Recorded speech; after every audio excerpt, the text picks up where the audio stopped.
Have you ever heard of a man who never existed, yet changed the course of World War II? Perhaps you're already intrigued. Well, buckle up, because we're about to delve into the depths of one of history's most fascinating clandestine operations. Imagine a scheme so shrouded in secrecy that even the most seasoned spies would be left scratching their heads. This is the story of Operation Mincemeat, a tale so extraordinary that it borders on the fantastical. A master plan hatched in the throes of the war, it involved an anonymous corpse, a slew of counterfeit documents, and a code name that would become infamous, the man who never was. This wasn't a simple case of espionage. No, this was a grand orchestration of deception, a ploy that would ensnare the highest echelons of the enemy command. This operation, known as Operation Mincemeat, is one of the most ingenious and successful deception strategies in military history.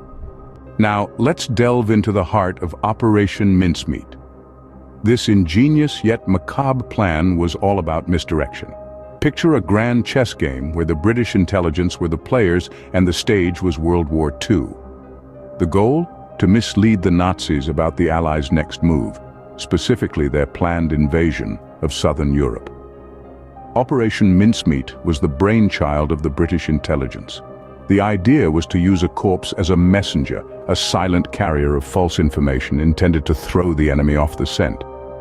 This was no small feat, and it required a great deal of planning, ingenuity, and a certain sense of morbid creativity.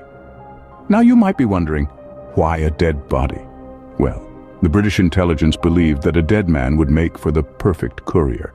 He couldn't be interrogated, couldn't betray any secrets under duress, and most importantly, would draw the enemy's attention away from the true invasion plans. The body was to be dressed as a Royal Marine officer, carrying top-secret documents that would suggest the Allies were planning to invade Greece and Sardinia. This, of course, was a ruse. The real target was Sicily, but the British needed the Germans to believe otherwise. This was no ordinary bluff. To make the deception believable, the British intelligence had to create an entire persona for the dead man. They named him Major William Martin, complete with personal letters, theater tickets, even a photograph of his supposed fiancée. The aim was to make Major Martin's existence and his demise as believable as possible, so that when the Germans found him and his top-secret documents, they would fall for the ruse. The plan was daring, audacious, and incredibly risky. It involved not just the British intelligence, but the Royal Navy, pathologists, and even a secretary from MI5 who provided a photograph to be used as Major Martin's fiancée. The stakes were high. The fate of the war could very well hinge on the success of this operation. The task was clear yet daunting: to convince the Germans that the Allies were planning to invade Greece and Sardinia instead of Sicily. Every plan, no matter how brilliant, hinges on its execution. Imagine the most elaborate, high-stakes theater production you've ever seen.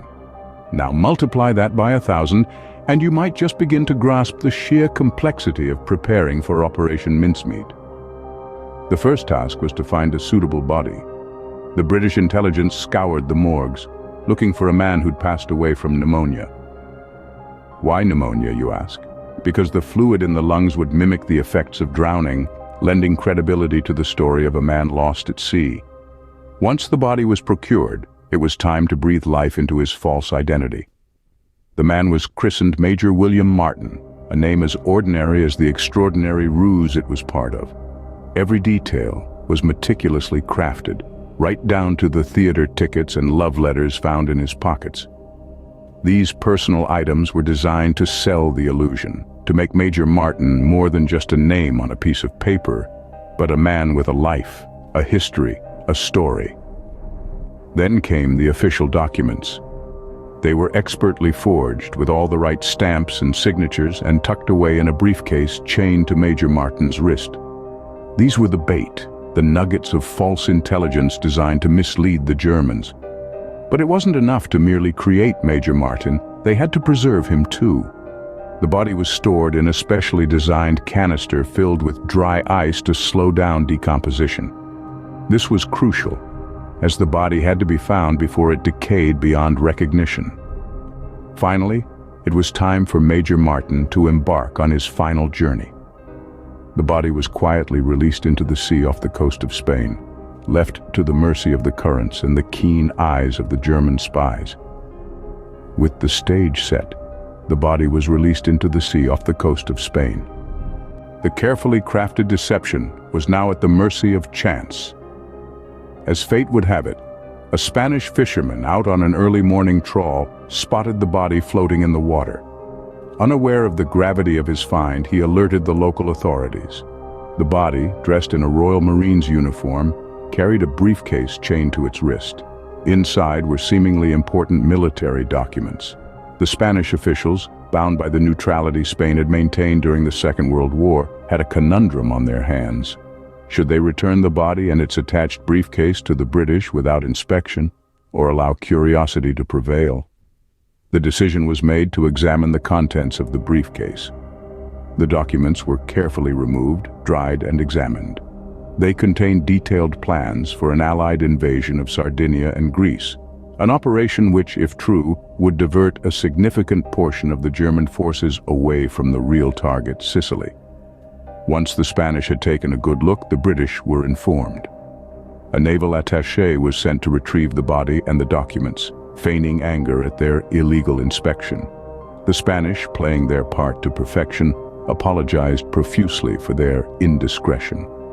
The documents, once back in British hands, were immediately returned to the briefcase, and the body was given a burial with full military honors. The Spanish, believing they had seen something they shouldn't have, felt it was their duty to inform their German allies of the impending invasion. It was the break the British had been hoping for. The Germans, now convinced of the authenticity of the documents, began to move their troops to defend Sardinia and Greece. The British, watching from afar, could barely believe their luck. The operation, hinging on a web of lies and a dead man's body, had worked. Everything had unfolded just as the British had hoped. The Germans were fooled, and the stage was set for the real invasion. The Spanish, the fishermen, even the weather had played their parts perfectly. The bait was taken, hook, line, and sinker. The ripples of this audacious plan reached far and wide. Operation Mincemeat, a deceptive scheme so audacious, it would be unbelievable if it weren't so meticulously documented. This daring operation, cloaked in mystery and subterfuge, would go on to have a profound and far-reaching impact on the course of the Second World War. After the man who never was had been discovered, the Germans were quick to take the bait. The documents carried by the corpse, a man who had never lived, painted a vivid picture of an imminent Allied invasion of Greece and Sardinia. The Germans, convinced by the authenticity of the documents, redeployed their forces to fortify these regions, leaving Sicily, the true target, vulnerable. The German High Command, led astray by the crafty subterfuge, left the back door to Europe wide open. With their forces spread thin across Greece and Sardinia, the Allies were able to invade Sicily with little resistance.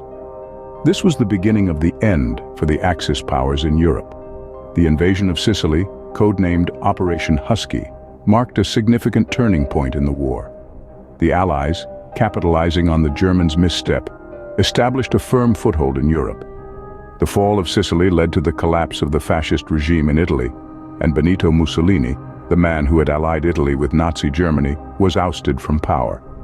The tide of the war had turned.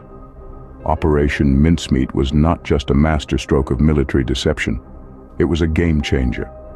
The ripples of its impact were felt throughout the rest of the war, influencing the strategies and outcomes of subsequent battles. It's a testament to the power of intelligence, creativity, and sheer audacity in the face of adversity.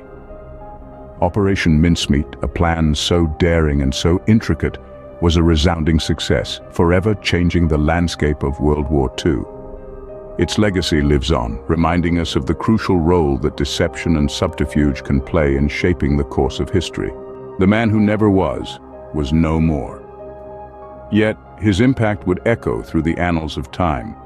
In the aftermath of Operation Mincemeat, the world remained oblivious to the audacious ruse that had played out in the shadows of World War II. It wasn't until the mid-20th century, when the operation was declassified, that the world came to know about the man who never was. The legacy of Operation Mincemeat is both profound and enduring. It forever changed the course of military strategy, proving that deception could be as powerful a weapon as any artillery. It demonstrated the profound impact that a single, well-executed plan could have on the tide of a global conflict.